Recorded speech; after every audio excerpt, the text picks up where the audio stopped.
klaseng religion na makakapagligtas. Yun talagang katotohanan. Only relationship sa Lord.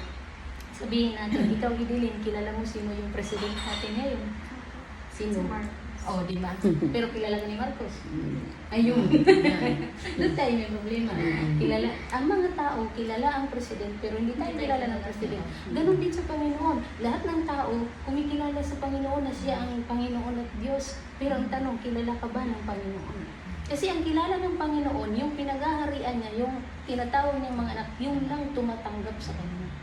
Ang sabi po ng, basahin ko ito, Romans chapter 10 verse 9.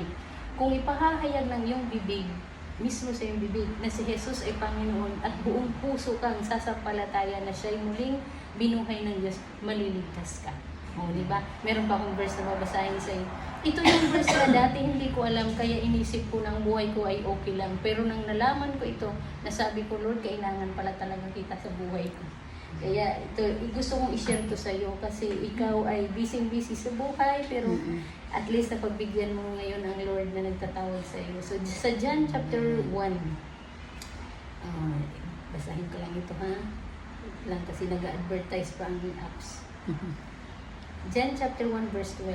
Subalit ang lahat ng tumanggap at sumampalataya sa Kanya ay binigyan niya ng karapatang maging mga anak ng Diyos.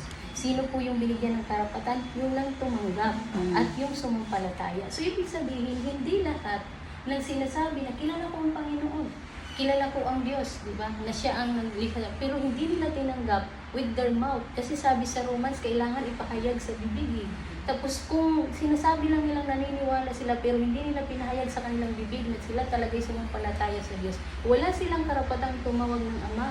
Kasi sabi ng John 1, sila lang nabibigyan ng karapatang maging anak, yung tumanggap. Opo, di ba? Klaro? Klaro ang verso.